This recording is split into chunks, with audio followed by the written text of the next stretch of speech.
Hello, boys and girls.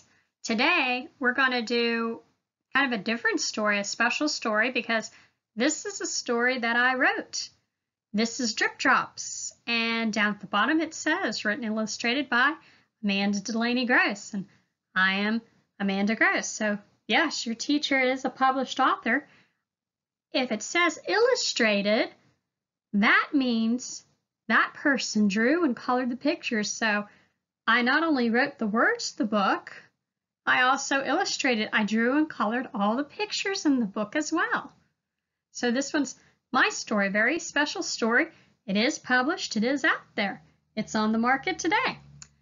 And it's not every day that an author reads you their story. So as we go through the story today, I'm going to go through some of what I was thinking when I wrote the story.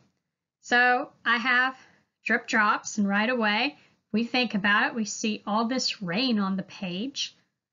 So it must be raining as the setting in the story. Setting is what's going on. Where does the story take place? So it's raining, definitely in the setting of the story. Throughout the whole story, there should be rain. And when I was writing the story at the time, it was raining too. So the next time it rains, listen to the rain. See if you can hear the rain. Make a musical pattern, drip, drop, when it rains. And we can look at this picture, kind of like a picture walk. I've gone through a lot of the parts and everything from the story today. We see a boy, and we see a frog. And that boy has a net full of bugs and animals. And he's looking right at that frog. So what do you think? Predict. What do you think that boy is going to do with that net since he sees a frog? Okay, let's move on to the next page. This page is called a dedication page. A dedication page is you dedicate your book to someone. All authors do this, and sometimes the illustrators get to too. They say this book was written for a certain person. So my story, Drip Drops, I said for my son Noah, my inquisitive little boy, and for his cousins Wallace and Wyatt. He only had 2 cousins when I first published the story. There were only 2 cousins in his family, Wallace and Wyatt. I hope you always stay curious about the world around you and catch many frogs too. So on this page I have another frog, more than one rain for Drip Drops. And Noah was a very inquisitive little boy. Still is. He's still my little boy. He's getting older. He's not in middle school yet, so he's my baby. He'll always be my baby. So this was for him, and this was for his cousins, and they were 2 little boys at the time too. So I dedicated the whole story to them. But remember, every story that you read is dedicated to someone. It's always at the beginning of the story too. So the next time you're reading a story in a picture book at home, look for a dedication page. Who did the author and or the illustrator dedicate the book to? Who is the book for? It's always kind of curious to read and see. Who is this book for? The rain drip drops, drip drops, drip drops. The wily green frog starts to hop. So there's our frog, and he's trying to sit on a lily pad. Sometimes when I show that picture, kids get confused and like, what's he on? It's a lily pad. And if you look at a pond or a stream, sometimes there's lily pads on it. And in the background, there's plants back there, and those are cattails. They have the brown fuzzy thing at the top. And if you ever visit a pond, sometimes you'll find some cattails as well. And all those different green things in the back behind the frog, those were blades of grass. So I was trying to find a different way of expressing this frog on this lily pad and the blades of grass. And this whole art of this drawing is called flat art. Now let's look at one of the words too. We have wily in there. Wily, I always think of a fox, not a frog. I always think of a wily fox, or I think of Wile E. Coyote. I bet you've heard of him before. So wily means really smart, maybe a bit sneaky. So this is kind of a smart frog, and he's a sneaky frog. And hopefully he'll get away from the little boy with the net. Now, let's take a look at the words on this page again. Drip drops, drip drops, drip drops. I'm using something called repetition. So in this story, I was trying to help kids read. And by repeating the words, you're more likely to remember the story. The wily green frog starts to hop. Oh, now I'm going to do something with hop on the next page. So pay attention. We'll turn the page. He hops and he hops and he hops again. He flops in a puddle with a big frog grin. Now, did you notice the hops again from the last page? And hops is again on this page. Drip drops, drip drops, drip drops. Hops, hops, hops. What was that called again? Repetition. Good job. The words are repeating again. And hops and drops are rhyming words. And if you look at the end of these two lines, we have again and we have grin. They are also rhyming words. I was also going for a lot of short vowels. On the last page and this page, remember our vowels from near the beginning of the year? Especially the short vowels. We had all kinds of spelling tests on short vowels. So hops has a short O sound.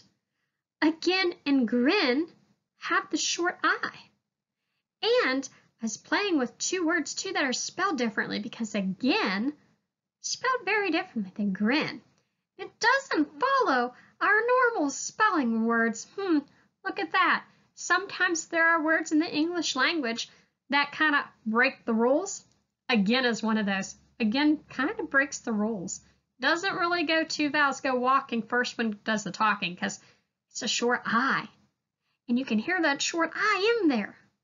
Even puddle, short U. A lot of short vowels through this whole book. I was thinking of that while I was writing it too. And look at that puddle.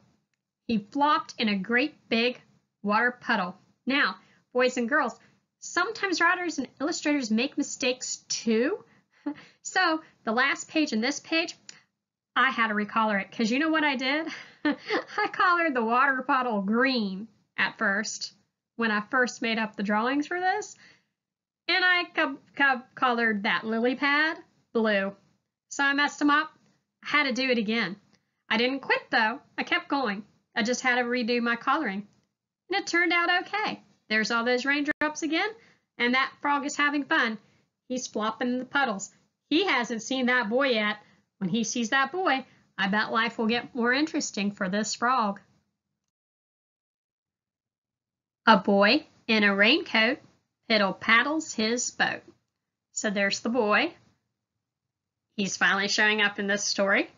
And he has a little boat. Now, it's picturing a small paddle boat, maybe a miniature canoe. We see those when we study a lot of Native Americans. They had canoes when they were traveling in the water. And now let's look at the words of the story too. We have piddle paddles. So piddle, not entirely a word, but I'm trying to connect the two words because they're almost the same. Piddle and paddle. And for my boys and girls, if we're doing our rhyme times and we're thinking about that, and you pull the word apart and you stretch it out big, and you think piddle, and you know it's an L-E ending, so that makes ol. And once you get the word piddle, you change the short I to a short A and have paddle.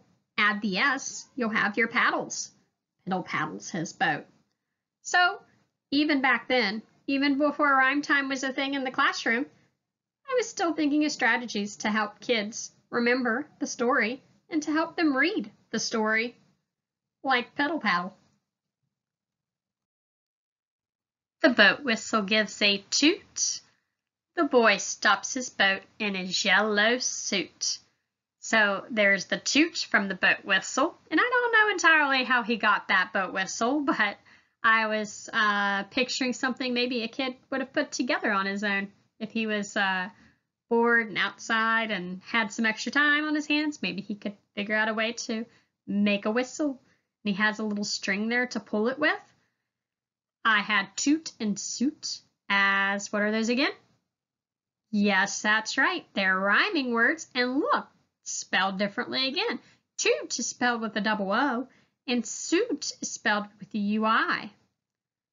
But they both have the oo sound. So it's the different ways of making that sound when you're talking about your vowels in your words. Also, forgotten about this, but in every picture, he has that little yellow raincoat on. It'll talk about it more coming up, but I was picturing what would a kid wear in the rain, and I came out with a raincoat and boots. If you were wanting to play in the rain, a lot of kids, especially back when I was a kid, my mom always had me wear a yellow raincoat outside. Sometimes I even got a pink one. He gets out with his yellow boots. He carries his lute and a big brown newt. The rain drip drops, drip drops, drip drops. Oh, so let's take a look at the boy. There he is in his rain suit and his boots, and he has his brown newt. A newt is a type of lizard, and if you take a close look at the net, there's all those bugs inside the net. Now he has the newt, and I'm going to do something kind of neat that illustrators do on pages sometimes in books, and I'm going to start to do that. You've got to pay attention to this net, boys and girls. He's going to probably put the newt. Where do you think he's going to put that newt? I think he's going to put that newt inside the net too. But if we pay attention to the net, something's going to happen with the net. So you got to pay attention. And you got to pay attention to all the animals in the net. And when I was illustrating the parts of this story, I decided just to stick them on a rock. And there's the background again with the blades of grass and the cattails and all my flat art. That's the type of art. I was using colored pencils to draw too. I love using colored pencils as one of my mediums. Medium is what the artist draws with. Now let's take a look at the words again. We've got our rhyming words again. We have boot, newt, and where's the other word? Look in the middle. Lute, that's right. Boots, newt, lute, all rhyme. They all had that oo sound again because I was concentrating on different types of vowels. Then we have drip, drops, drip, drops, drip, drops. What do we call that again? Repetition. Very good. Repetition is when an author repeats the words in the storybook. Let's go on to the next page. The boy looks and looks and looks. So we have that repetition again. Now, if I use the same style, which I won't change as a writer, I'll use the same kind of style and the same kind of rhythm of my words. Sometimes poems make a rhythm. And if you're using poems and rhyming words throughout your book, it's going to still have the rhythm and the same kind of words, same kind of structure. Boy looks and looks and looks. Follow my same pattern, my same rhythm of my book. I'm going to have something that'll go with that last looks. And on this page too, I have the boy, and in the back, because some kids think, oh, that was mountains, but I didn't really have any of my mountains so far in my whole book. What have I had? Grass. So those are blades of grass. He's got blades of grass in the background again. Now, if the grass, though, is that high behind the boy, wonder why I did that. Predict. Why do you think I stuck the boy with the grass immediately behind him? That's kind of strange. Let's look on the next page to see if we can figure out why his face is right in front of those blades of grass, like he shrunk down to an ant size, or the grass grew up to be mountain size. But there's a reason why I did it this way. Let's see if we can figure it out on the next page. Hunting for reptiles from his big school books. Okay, so remember on the last page, we had looks and looks and looks, and now we have books. So what does that make that? Rhyming word. Very good, boys and girls. And he's hunting for reptiles from his books, and do you see that cloud above his head? It's not raining more.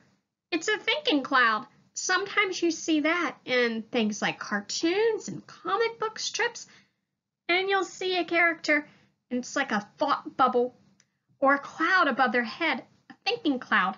So he's thinking of school books. And in the one school book, he definitely has a turtle. I didn't get a very good picture of the second one, but it's a blue book with a black lizard. So he's thinking of turtles and lizards and all these different reptiles from his school books. And reptiles are what the category of lizards are in. Turtles might be amphibians. I'd have to check, or you could check later. I wonder what scientific classification that we learned earlier from science class would they go into? And oh, look at that net. All his critters are escaping. Remember I said where sometimes the illustrator does different things for their pictures? That's what I was trying to capture in this picture. I was trying to capture escaping animals. I was trying to capture something that, even though I'm telling you to look at it, that if you were a really good reader and you're really paying attention to this book, you might have picked it up on your own.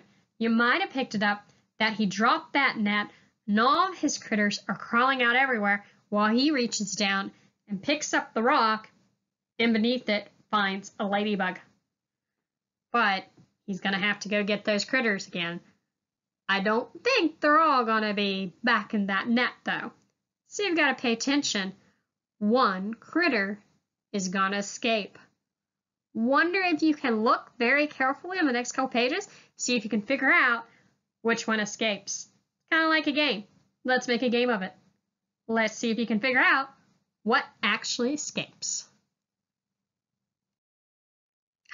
Now, if you were paying attention, look at that net. Think about the other pages. Something's escaped. Can you figure out what's escaped? We'll have to wait. At the end of the book, I'll show you what's escaped, and you can see if you got it right. Let's read this page now. He looks and looks in every nook and in every space like a little crook. So nook and crook are what? Rhyming words, right? And if he looks and he looks, what do we call that one again? Repetition, right? Now let's talk about nook and crook themselves. Nook, if you hear nook and cranny, it's like little small hidden spaces. So in this one, the nook he's looking in, the hidden space, is that hole in the tree. Maybe he'd find bugs in a hole in a tree. I bet you could find bugs in a hole in a tree. Nook, crook. That was my other rhyming word. Crook is somebody that takes things without permission. I doubt this boy has the bugs' permission to take them anyway, even though he really should have his parents' permission before he goes out and looks for bugs. The boys that I wrote this story for, not my son, but one of the cousins, sometimes he doesn't necessarily get permission every time he looks for bugs. He once caught a whole can of spiders. I'm glad his Nana, my aunt, made him get rid of them because I didn't want to deal with him and a can full of spiders. Mrs. Chris is very afraid of spiders. I really don't like spiders. But enough about spiders. Nook, the hole. Nooks are little teeny tiny places that you can find things. And crook is something that if you would take something without permission. Let's go on to the next page. And remember, think about what has gotten away so far. He sees the frog in the water puddles. The frog sees him. It shrinks and huddles. The rain drip drops, drip drops, drip drops. Now, let's take a look at the words and what's going on this page. So we have drip drops, drip drops, drip drops. Repetition again. We have puddle and huddles. And we could have figured that out too by using our rhyming strategies again, by using our rhyme time magic. We have puddle. We could have used the ud as our rhyming chunk. And we could use the hud, the ud, and the huddle as our rhyming chunk again. We put the P on the ud, pud. We put the H on the hud, hud, pud, hud. Then they have the ol ending and a s at the end, an S ending. Puddles, huddles. That's how we would work it out if we were stuck on those words. And once again, rhyming words. So I was using rhyming words to help kids learn to read. Now let's take a look too at huddles, because we might not know what huddles mean. Huddles, the first thing I think of when I think of huddle is like a great big football huddle where they all come together and all those football players come in and they meet in the middle and they form a huddle. And their heads are down, they're discussing their playing strategy. Huddle can also mean like if you shrink down and you're maybe trying not to get wet and the rain is falling on you and you might huddle down like that. Or huddle could mean is somebody's kind of scared and they might maybe make themselves shrink a little bit, kind of like what this frog's doing in the picture. That's the frog, shrinks and huddles. He's scared because look at where his eyes are.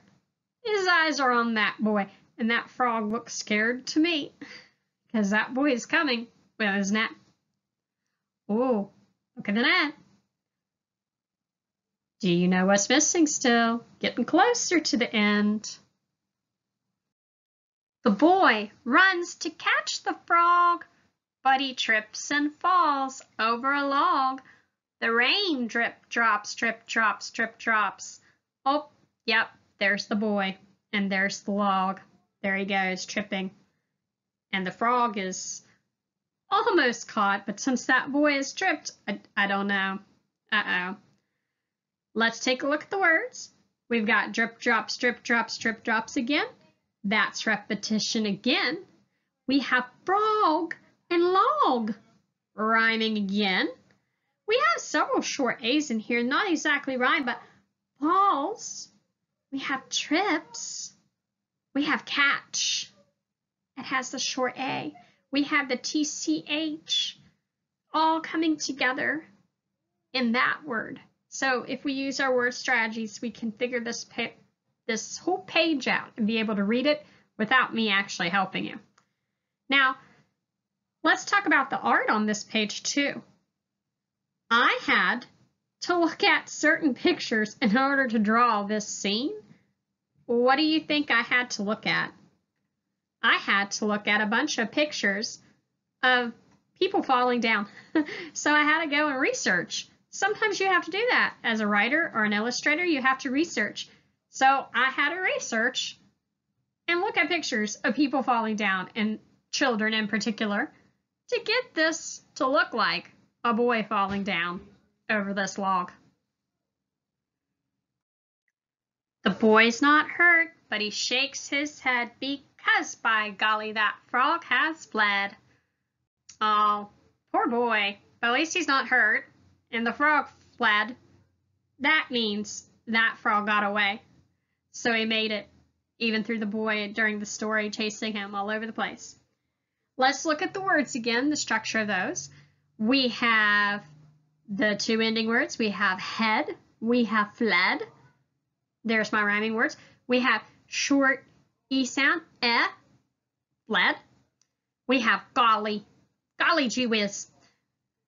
Golly is kind of a term that an exclamation of some kind, could be anyway. And golly, short O. So we're using short vowels again. Let's see what else. We still have the boy. This time he's on the floor, not in the air. So he was a lot easier to draw. I just had to find pictures of people lying on the floor. And that's what I researched to draw this picture. The rain drip drops, drip drops, drip drops. The wily green frog starts to hop.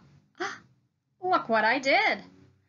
I took the words from the very beginning of the story, and we're close to the end, and I have them now at the end of the story. Sometimes authors do that too, to help you to remember the story. Kind of circles around the entire text, all the way around, back again. You know what? Sometimes video games do it too. There are games out there where the beginning and the ending are the same thing. I bet one day you'll run into that. Not just in this book, but in another story or in a video game. Drops, hop, rhyme again. Drip, drops, drip, drops, drip, drops. Repetition. And look at that frog hopping in that picture. His tongue's hanging out of his mouth this time. The words are the same, but I changed the pictures because you don't want entirely the same. You want to change something about it. And usually, when the words are the same for the author, it's up to the illustrator to figure out how to make this part of the story both stay the same and be a little bit different for the readers. He hops and he hops and he hops again. He flops in a puddle with a big frog grin. And that's the last part of the words that came back around again at the end of the story. Now, when I illustrated this part, I was thinking about how I wanted this frog to look after this harrowing ordeal. A harrowing ordeal is something that caused a lot of stress for you. So I figured after this boy chased this poor frog everywhere, that poor frog needs something to calm down again. So he's going to take a long, hot bath in his puddle.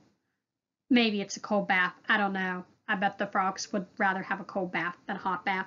I would rather have a hot bath, though. So I was thinking of being in the bathtub and relaxing at the very end of the day. And that's what that frog is doing. He's relaxing because he didn't get caught by that boy.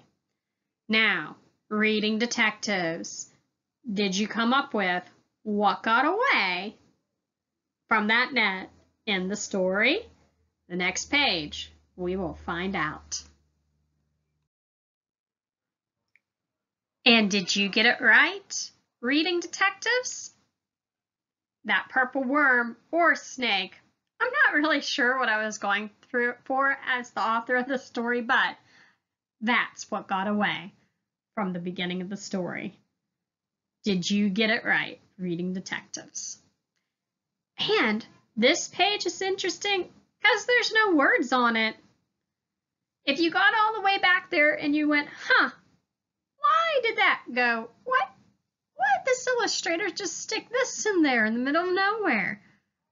Might cause the reader to go back and flip back, especially if the author wasn't there to say, hey, pay attention to that net. Something's going to happen with it. But you're a good reading detective. You would be able to do that on your own. And you'd be looking at the pictures along with the text to try to figure out what happens in the story. Leave you with one more page before we go. And this is the end of the story Drip Drops and our reading for today.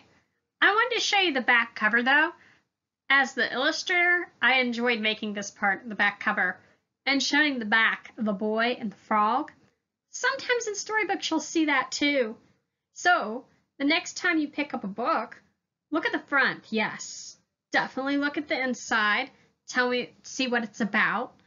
But also, if you flip to the back, you might sometimes get something else about what it's about. Or if it's a storybook, a picture book for children, sometimes you might get a picture like this with the backs of the characters in the drawing. Thank you. Have a great day. I hope you enjoyed my book.